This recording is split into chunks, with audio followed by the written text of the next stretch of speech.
সুস্বাদু ও স্বাস্থ্যকর জলখাবার ওটসের এগরোল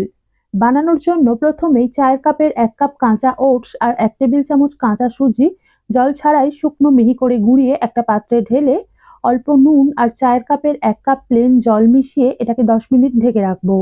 তারপর হলুদ গুঁড়ো ও চাট মশলা এবং চায়ের কাপেরই আরো 1 কাপ জল মিশিয়ে এরকম পাতলা একটা মিশ্রণ বানিয়ে নেব।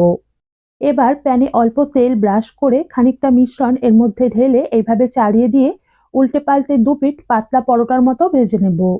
এরপর একটা ডিম ফাটিয়ে নিয়ে ওর মধ্যে অল্প নুন ও গোলমরিচ গুঁড়ো মিশিয়ে ভালোভাবে ফেটিয়ে একটা প্যানে আবারও অল্প একটু তেল ব্রাশ করে নিয়ে ডিমের মিশ্রণটাকে ছেড়ে হালকা করে ভেজে নেওয়ার পর এর মধ্যে তৈরি করে রাখা পরোটা বা রুটিটাকে এইভাবে বসিয়ে উল্টে পাল্টে দুপিঠ ভালোভাবে ভেজে তুলে নিয়ে শসা কুচি, পেঁয়াজ কুচি, কাঁচা লঙ্কা কুচি, টমেটো কেচাপ, চিলি সস, অল্প পাতিলেবুর রস ও বিট নুন ছড়িয়ে মুড়ে নিতে হবে।